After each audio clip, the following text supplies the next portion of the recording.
WreckTalk, he's the D and number 10 king. Georgia Tech in his blood, hear the anthem sing. Taking job colors down, high level pool noodle. Idiotic, ooh and seafood, yeah, we all can concur. I hope FSU don't sue me for this song. Damn the grain of right buds into the future so long. The SEC and Big Ten don't want you. And now fruits like oranges in a bowl haunt you. Miracle on death with miracle on North Ave. A miracle is what you're gonna need. Tallahassee must have trashy, the Seminole criminal. What happened to the crab legs Jameis stole? See dog direct, letting people on YouTube know where the UNC defense is about to go. Up with the white and gold, the future is ours to behold. I don't know, but I've been told Miami's back, we're taking me. Now wait another 20 years. WreckTalk, the greatest of his time. South College, dodging cage fight, scared out of his mind. Marching forward, fighting strong, loud and proud. Jackets forming, kicking ass, hear it shouted loud.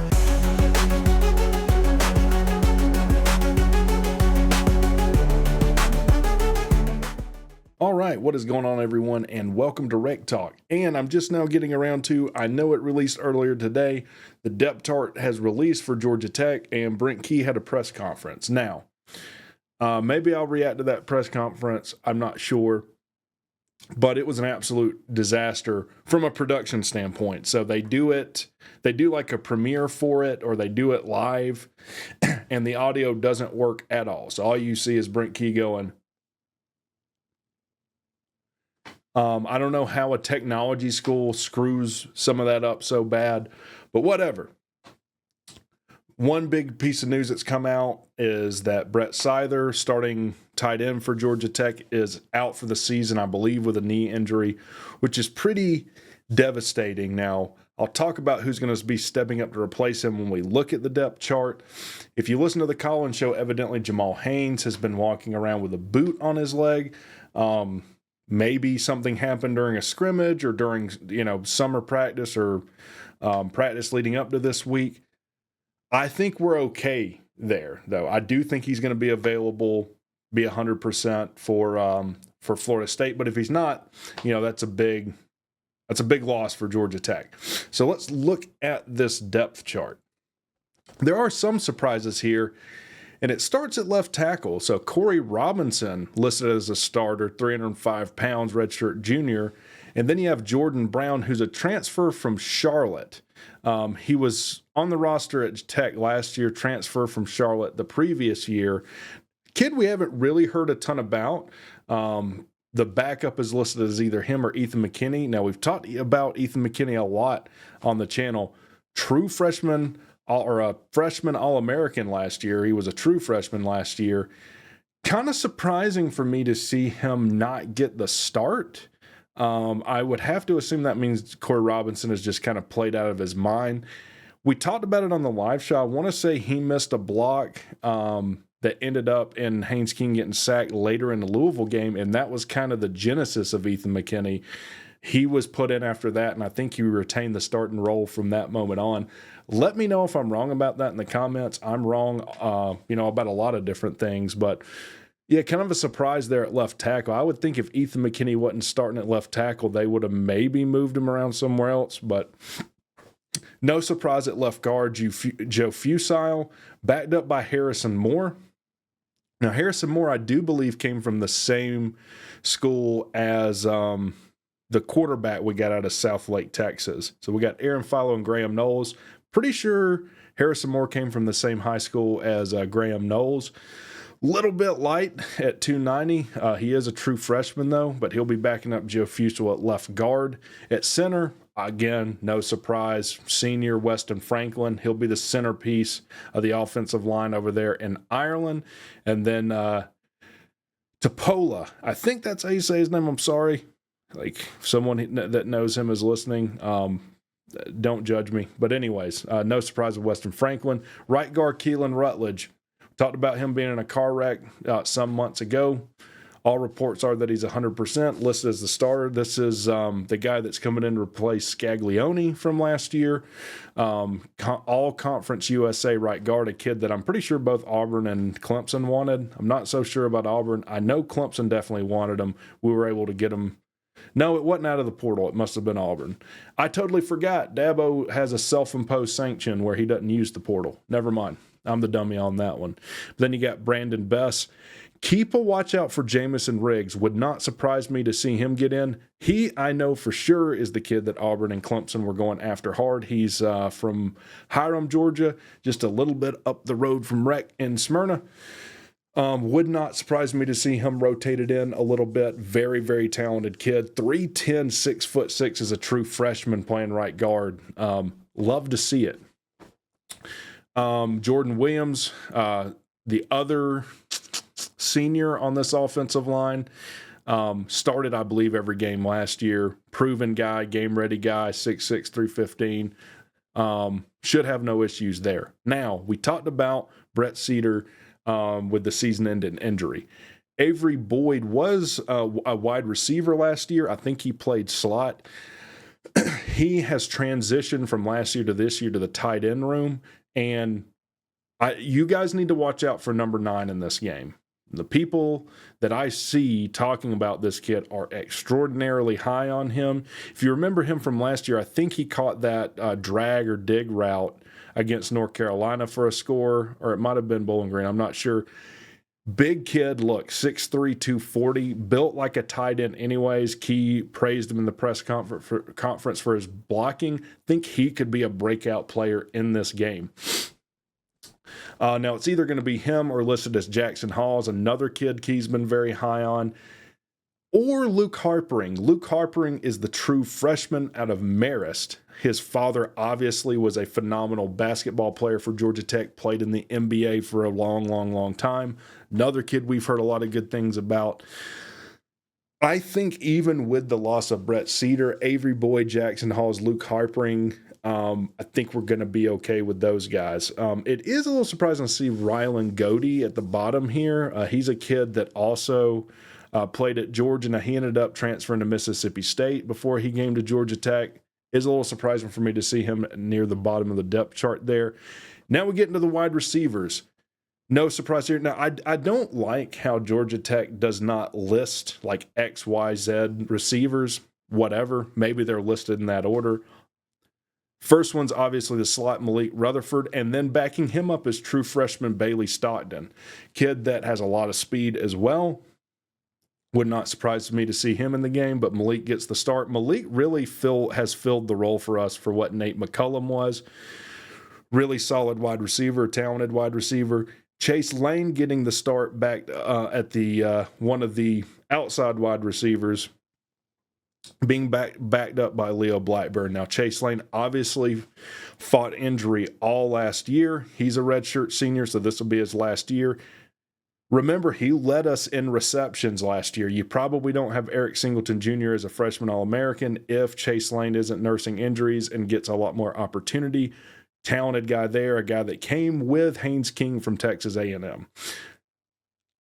If you've listened to me for any length of time, you've listened to me talk about Leo Blackburn. All I got to do is read just his height and weight, 6'5", 220 pounds, redshirt junior. Nothing would make me happier than to win this game on the hands of Leo Blackburn. He's a phenomenally talented kid. Also have Abdul Janae listed there. So, again, no surprise, Eric Singleton Jr., freshman All-American on the other side, backed up by Christian Leary. So you got two guys in that spot, both track stars. I just got through doing something with College Football Mafia. I was praising this kid. I said, hey, I asked him, I think I said, you run a 10.5 100-meter when I was at Fan Day? He said, no, 10.2. Get it right, Rec. If you're going to state someone's 100-meter time, why don't you get it right when you're talking to Christian Leary one time? And that's the bottom line because WreckTalk said so. My impressions are top-notch, guys. They are rough on my voice, though. Now, we just talked about Jamal Haynes. I do think he's going to be ready for the game, though reportedly possibly nursing some sort of injury, backed up by Trey Cooley. So I'm guessing they're definitely your ones and twos, though.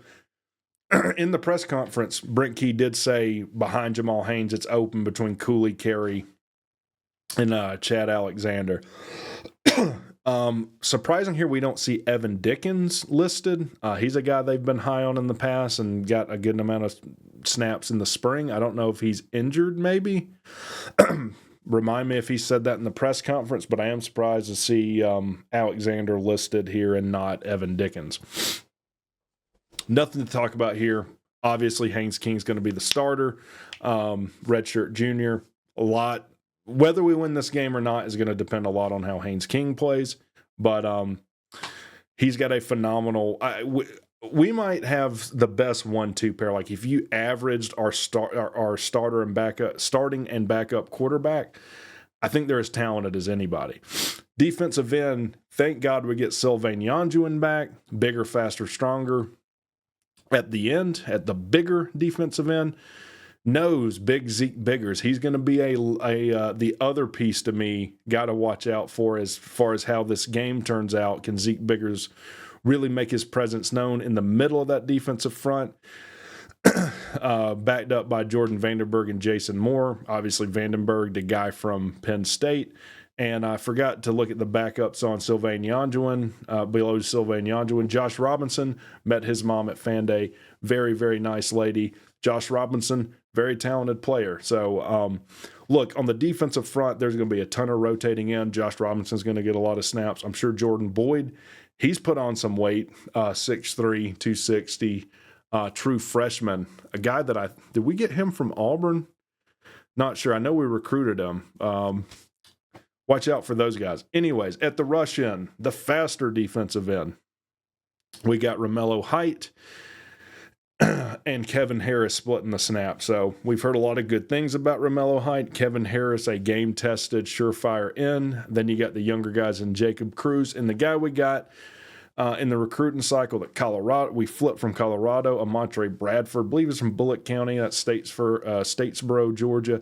And I missed the tackle, Makia Scott, Horace Lockett, and Thomas Gore. So Makia Scott, been here forever, senior. Horace Lockett, been here. Not necessarily forever, he's a redshirt sophomore, but has got a ton of snaps in the white and gold. And then Thomas Gore, the kid that played really well at Georgia State, transferred to Miami and is now at Georgia Tech. Linebacker Kyle Efford led the team in tackles last year. Best piece of that of the non-defensive line on our team. Looks like he's backed up by E.J. Lightsley.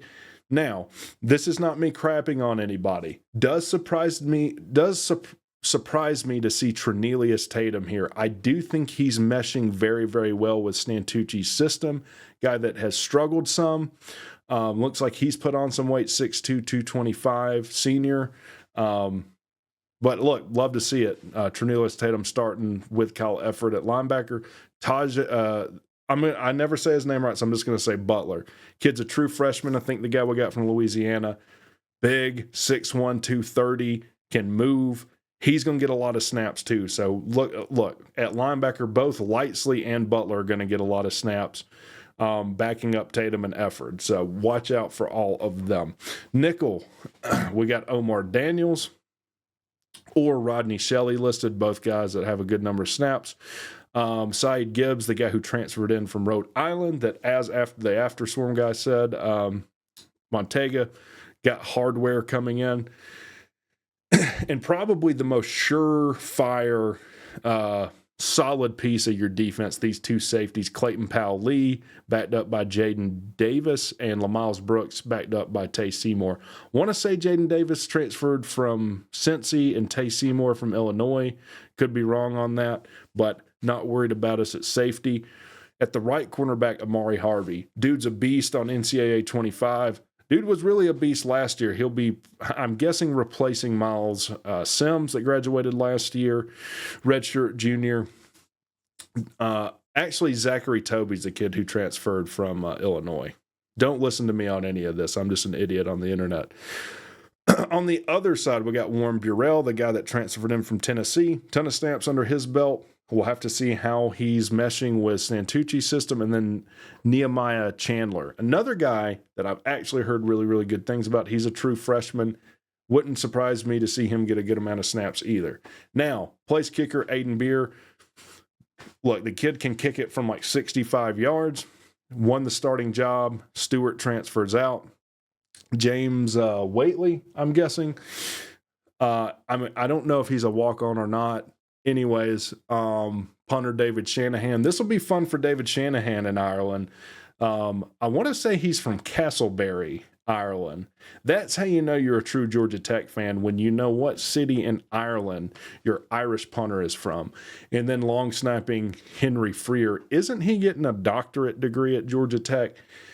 Shout out to that kid. What a beast on the football field and in the classroom. So, a lot of this to be expected. Obviously, some surprises. I said surprising, but love to see Trinelius Tatum starting at linebacker.